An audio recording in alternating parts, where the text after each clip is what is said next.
TheDailyMass.com. Experience the Roman Catholic Mass from historic St. Louis Cathedral every day on TheDailyMass.com. His love, anywhere in the world.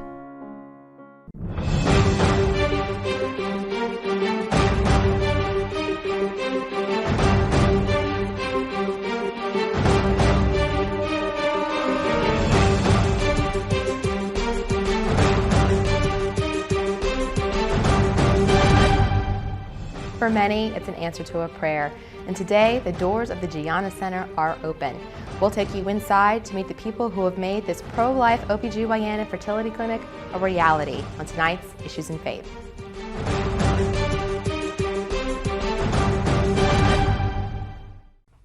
Well, welcome once again to the Gianna Center of the Gulf South. We're here in the doctor's office as patients are actually being seen here at the Gianna Center. And I'm sitting here with Laura Kuiper, who was the catalyst behind bringing the Gianna Center of the Gulf South here to our Archdiocese. Thank you so much for your work to do that. Well, tell us, Laura, what made you want to run a pro-life clinic? Well, my background is women's health. I'm an RN, and ever since I moved to this area 9 years ago, I joined a homeschool group with my first daughter. And because I was in women's health, I would get questions nearly daily from women asking me, who's the most pro-life doctor? Who can we pray for next? Who do you think is closest to converting their practice to non-contraceptive? So I've been hearing that for years. And at that time, I didn't know I was going through infertility. We were trying to have a baby. And what ended up being was that I was experiencing secondary infertility for a little over 7 years. Wow. So when I started looking into options, I was told that IVF, in vitro fertilization, or adoption were my only hope for pregnancy, either that or to actually accept the fact that God didn't want me to have any more children. So that was hard to swallow. Yes. At that time, I did learn about NAPRO technology. I was skeptical, to say the least.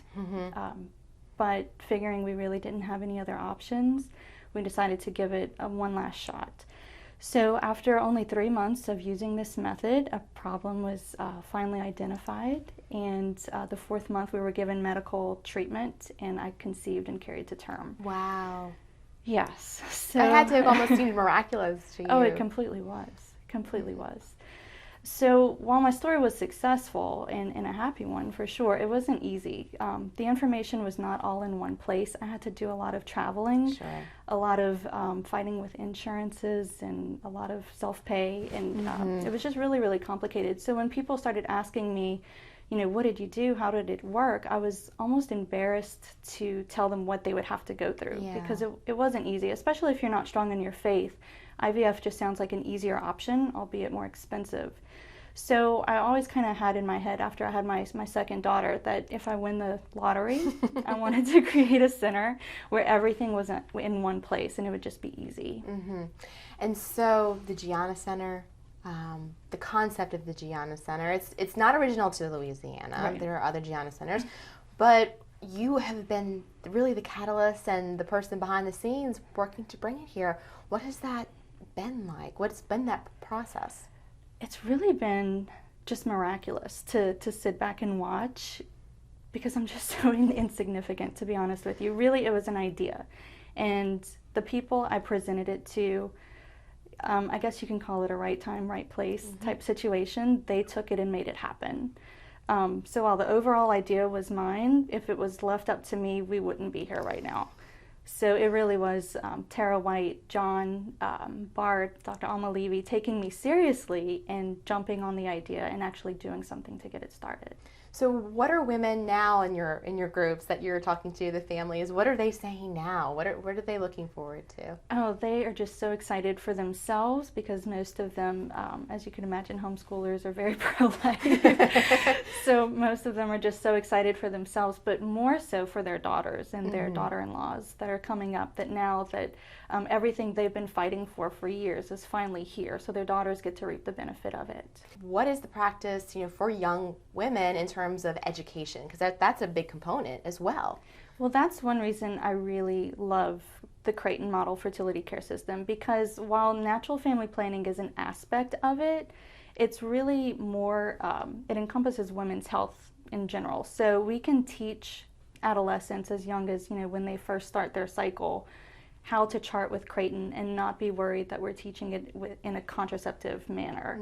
So it sets them up for success right off the bat, especially if they're experiencing painful periods, acne, or things of that nature, where they're not automatically put on the pill. Right. They're given the knowledge to interpret their cycle and either fix it with surgery or take medication for it other than an oral contraceptive, which can have lasting effects well into their later years. So where do we go now, Laura? What's the next step to the Gianna Center? This is just the beginning. It started out as just women's health, and then when we started looking at, we really looked at this through the eyes of a person going through infertility. What did they need? They needed, more than likely they're having marital issues, because, infertility is kind of likened to the pain of experiencing a death of a child. So we knew we wanted to have counselors in the office. Once they do have children, where are they going to go? So we want pediatricians, we want family health care. Instead of having to go to a lab or a pharmacy where they do have the contraceptives and condoms in the hallway and all of this, we wanted a pharmacy that was family friendly. So we started adding that into the package as well. So what we hope to bring on next, honestly, is marriage and family counseling and family practice.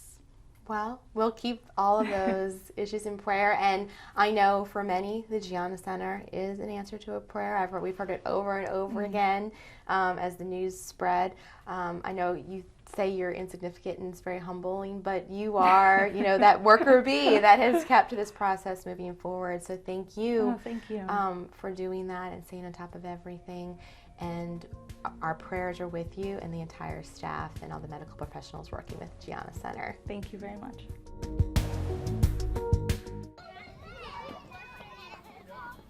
Why choose Catholic schools? Our children have made a wonderful group of friends. There's a great deal of fellowship. They're fitting in beautifully. We could not have asked for a smoother and better transition. It's more like a family than a regular school system to me. That's what I have witnessed in my last 4 years, and that's the part I love about it the most. Get the facts at whycatholicschools.org.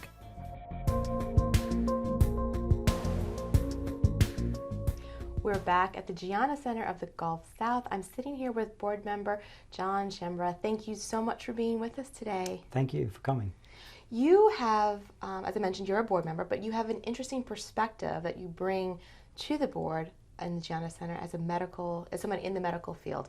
Tell us a little bit about what that experience has done for you and what that's been like as someone with very strong pro-life values. When you're going through infertility or you're experiencing different things with your family, you trust your medical professionals, and rightly so, because they're very well trained. We just wanted something that respected our values and understood where we were coming from.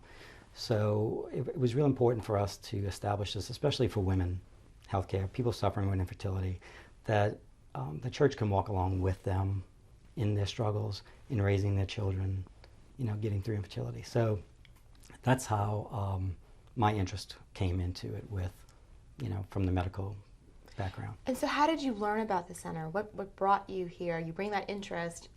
What sparked it here locally?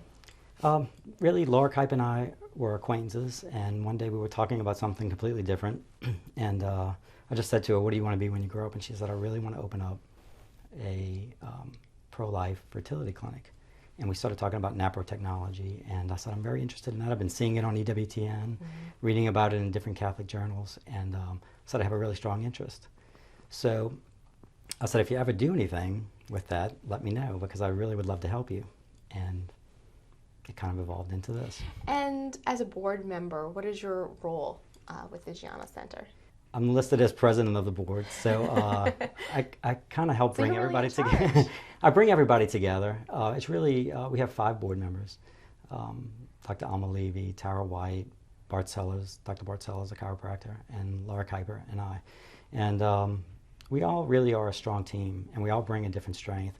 So I really kind of help facilitate the vision of, what everybody brings to the table, and kind of just lead through it, I guess. Yeah. And what do you envision the Gianna Center bringing to the North Shore community and really beyond? You're not closed only to people who live on the North Shore. Yeah, it's the Gianna Center of the Gulf South, and we really thought about exactly where it was located, being on the North Shore, and the I-12 corridor serves everything from Mobile to Lake Charles, and the causeway is easy access for people. I grew up in Metairie, so it's easy access for people from the greater New Orleans area. And so just to really bring that pro-life healthcare and the fertility help to the Gulf South in general. So, and having, you know, Dr. Christine Hemphill as one of 15 NAPRO surgeons in the world located here is really, we needed that access and that central location we felt to bring in. This is where God put it, so. God will always provide. So what are we looking forward to? We've celebrated the grand opening. What are we looking forward to moving ahead? Looking forward to a OBGYN to work with Dr. Hemphill. Dr. Hemphill's specialty is fertility. Although she is a board certified OBGYN, we're looking for another OBGYN and the funding actually to bring that OBGYN on so that we can service women that don't have fertility problems necessarily, that just want a good Catholic OBGYN in the area to offer that alternative. And that is hard to find. Someone who is a pro-life OBGYN. Yes. When I say Catholic, we have lots of great Catholic OBGYNs in the area. I guess just somebody that sees the need to practice within the guidelines of the church. And again, anyone is interested, or are you going to take this show on the road, so to speak, through the Gulf South and other dioceses? This would be the hub, and we really envision this being a full clinic that offers, you know, more than just OBGYN in the future. Pharmacy, hopefully. Bart Sellers is a chiropractor. We'd love to practice in a setting like this eventually. A whole pro-life family medical counseling, practice. yeah, a medical clinic, family medical clinic where you can be treated for pretty much everything. Well, thank you so much for being with us and for your role in bringing Gianna Center to the people of our archdiocese and beyond. Great. Thanks for being here with us. Well, 6 years ago, the first Gianna Center opened in New York, and there, like here, the need was obvious. So today, as we sit here and patients are being seen, Janet Gross takes us back to the center's grand opening. May the blessing of Almighty God, the Father, and the Son, and the Holy Spirit. Even as the Archbishop blesses this new facility in Covington, the patients are calling to come in. This place offers what few others do, women's health care, totally in line with Catholic teaching. As a Catholic, our faith calls us to use natural family planning when we're spacing our children, to conceive through this beautiful, loving act of intercourse as opposed to interjecting third parties into the process of conception. So for Catholics trying to live their faith, the alternative for how to do that in their healthcare has to be available. Otherwise, it becomes just a list of no's and leaves people feeling very discouraged. Research and recent technological advances combine here to change the no's to yeses.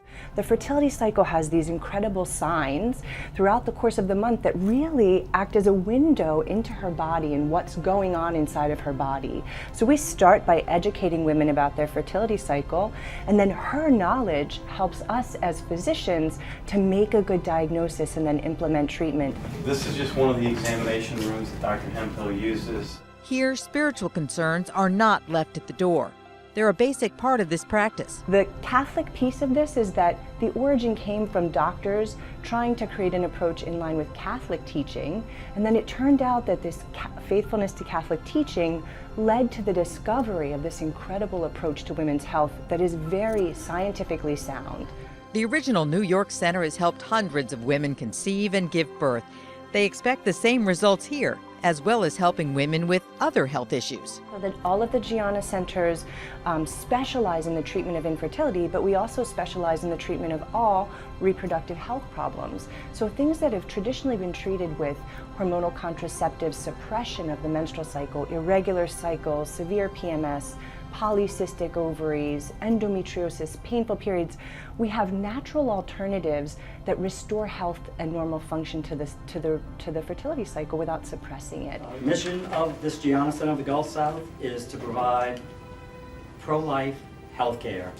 Exactly what many women are craving, options in line with faith. This is a great example of how Catholic medical ethics, good medical ethics, has led to a better approach to healthcare for women. The Catholic Church stands with women as her great defender. There are many who are craving it. The other side of it, some are not, because they don't realize what they're doing. They don't realize the stance that they might be taking, and many are not aware of some of the teachings of the Church. So the clinic being here not only can help those who crave it, but also be an opportunity for education for those who are unaware.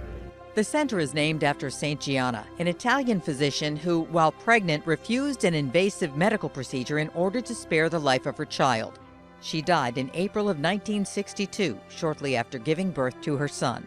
You know, she's a modern woman, she was a professional, she was a mother, and she embodied what the Catholic belief is about motherhood. Being a mother is about making a gift of yourself to your children. So we thought it was the perfect name for this center.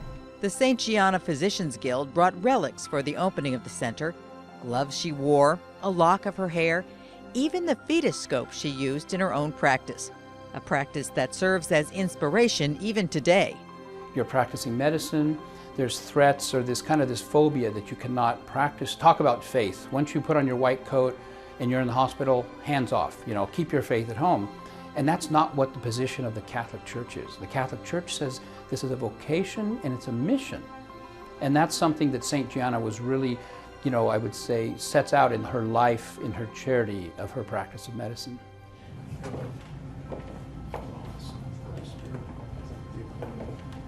As they begin, the hope is to grow, providing women and family care.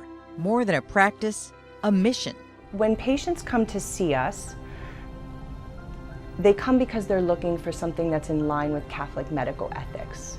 But when they come, I think they experience from our staff, from our physicians, from every person who they have contact with, a different experience that is rooted in the fact that our whole mission is based in this respect for the dignity of the person. And so when we are serving them, we really see it as serving another Christ, to use the words of Mother Teresa. So we give to them from our medical knowledge, we give to them from our skill set, but we also give to them from our heart that comes from a position of our faith. While started as an alternative for Catholic women, women regardless of faith are embracing the center's natural, restorative medical model. I'm Janet Gross for Issues and Faith. Once again, we're here at the Gianna Center of the Gulf South. I'm sitting here with the doctor in charge, Dr. Christine Hemphill. Thank you so much for being with us. Thank you for coming. I appreciate it. Well, tell us a little bit about yourself and your own background and story, and then what got you here to the Gianna Center. Well, I actually grew up somewhat in a Catholic home, but not really. My family identified with being Catholic, but my parents weren't practicing, and ended up, when I went off to college, is when I decided to truly join the Catholic faith and became an RCIA convert, so to speak. I was baptized at 21 years old, and my husband and I, well, we were dating at the time, but we went through RCIA together. So I think that has a very big impact on our beliefs, because we kind of learned it as adults and had better understanding of Catholic belief. And I think that was making the choice yourselves. That's right. We were making the choice ourselves. We weren't, in a way, coerced into it in any way, shape, or form. Not that we necessarily coerce our children, but we're leading our children, and I had to find my own path, so to speak. Mm-hmm.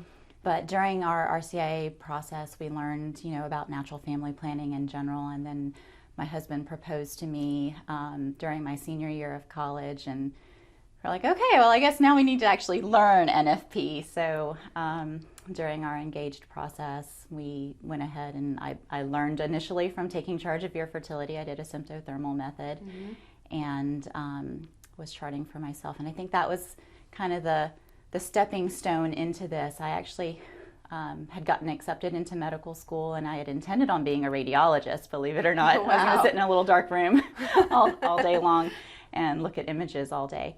But I learned through my own natural family planning how wonderful the woman's body works, and I found that during medical school I identified better with reproductive endocrinology and started changing my mind about radiology. and thought about whether I was going to go into internal medicine or OBGYN, because I thought, well, maybe I could just do regular endocrinology and get into it that way. But I eventually decided to go into OBGYN.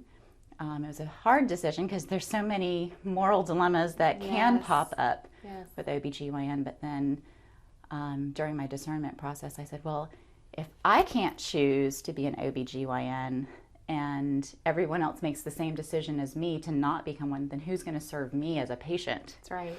So I decided to go ahead and I'd push through and I'd stand my ground. I was very interested in reproductive endocrinology, and there's a fellowship in reproductive endocrinology, but it's reproductive endocrinology and infertility, so you have to learn the IVF aspects of it.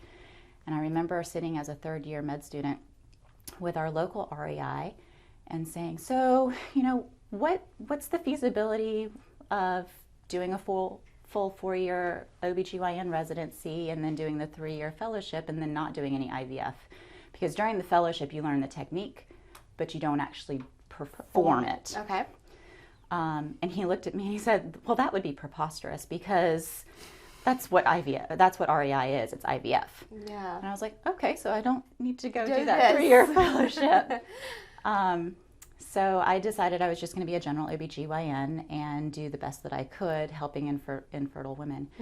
And during this journey, I was still doing symptothermal method, and I was on an online forum, and one of the ladies on this Catholic online forum said, Christine, you really need to look at the Pope Paul VI Institute. I'm going and having surgery and look at it. So I looked at it and I said, well, I was struggling with my own infertility at the time, and I said, well, I'm a poor med student. I can't go all the way to Nebraska because I was living in South Carolina at the time. I can't go all the way to Nebraska and get treatment and all of that.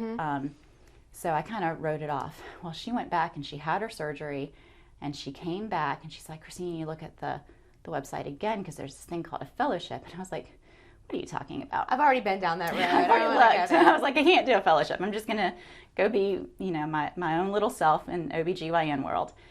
And so I went ahead and I looked, and that's when Dr. Hilgers and the Pope Paul VI Institute started the Pope John Paul II Fellowship in Medical and Surgical Naprotechnology. And as I'm reading everything that this fellowship has to offer, I realized it's exactly what I wanted to be able to offer my patients. And this was the opportunity that I had to learn how to do it. And tell us, what is naprotechnology? So naprotechnology is a cooperative health science with the woman's cycle. So the woman is cycling naturally. She's ovulating. Sometimes she's not ovulating, but Napro helps us to treat that.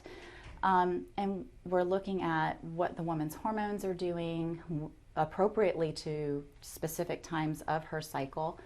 And if there's an insufficiency, we support those insufficiencies with medical therapy, specifically with hormones that match the same hormone structure that the body makes. So most of the hormones that we see in mainstream medicine, like the birth control pill or like some of the postmenopausal hormone therapies, are not only synthetic, but they're derivatives of the hormones our bodies are supposed to use. So there's a little side chain chemical adjustment that's made that can make those hormones several times more potent than what our bodies are used to. And that's what can cause the side effects that That's what can cause your about. side effects. That is what's responsible for your increased cancer risks, if there's a cancer risk that's associated, or at least that's what we believe. And the goal of naprotechnology is to bring you back to your normal range. So if you're insufficient, we just want to bring you back to normal. We don't want to do super therapy for you. So it's a very natural, holistic approach that very much respects a woman and her dignity. Right. And it's timed so that you're only introducing those particular hormones when you would normally see them in your cycle. Wow, okay. So, for example, many birth control pills offer progesterone or a progestin component. So again, it's not progesterone, but it's a progesterone-like hormone. But it's every single day that the woman's taking that pill. Well, our bodies aren't made to have progesterone every single day of our lives. It's made to have it only at a certain point of the cycle. So when naprotechnology uses this, we only do it in the post-ovulatory phase because that's when our bodies are used to having it. Sure.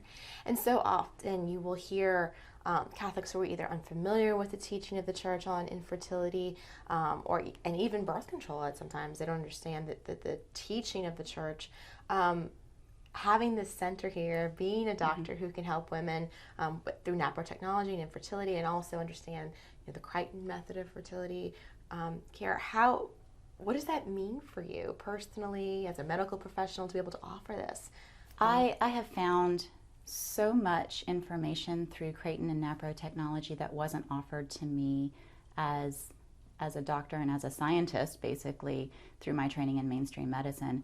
That is just, it's amazing how we can actually heal these women, get to the root cause. Now, we don't have all the answers because science just isn't there yet, but we're getting there. We're getting a lot closer than we were by turning to birth control pills as every answer. It seems like since we started saying, oh, the birth control pill can treat acne and it can treat abnormal bleeding and it can, in addition to contraception, it can treat these other things.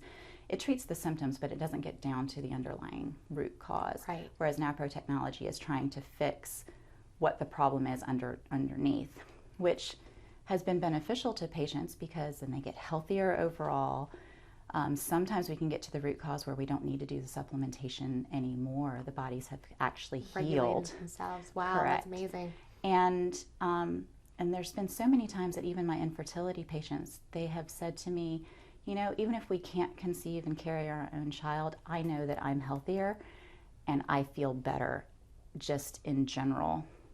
And I'm so grateful for the work that you guys have done. So that in and of itself is very satisfying as a provider, and not just having the patient come back month after month with, this one's not working, I'm having these side effects, what can we do? And you're just kind of playing, dealing out cards and trying to figure out what to give them, and is this magic pill going to work next time? I have a values-based science. Right, I actually have, okay, well, we know that this is abnormal and this is what we're fixing, and I have the next step of what to do, and not just well, let's see what this does. Yeah. Well, doctor, I want to thank you for taking that courageous step to be the doctor that so many women are looking for, and facing those challenges of being a pro-life OBGYN. I think it's a remarkable thing. It's a very courageous thing for you to do, and we wish you the best of luck with your growing family as well. Yeah. The growing family here at the Gianna Center and your own family at home. Thank you. I appreciate it. Thanks again for being with us. No problem. And we'll be right back with more Issues in Faith. The Gianna Center of the Gulf South is accepting new patients. For more information about its medical services and programming, go to giannagulfsouth.org. And that's all for this episode of Issues in Faith. Until next time, thanks for joining us.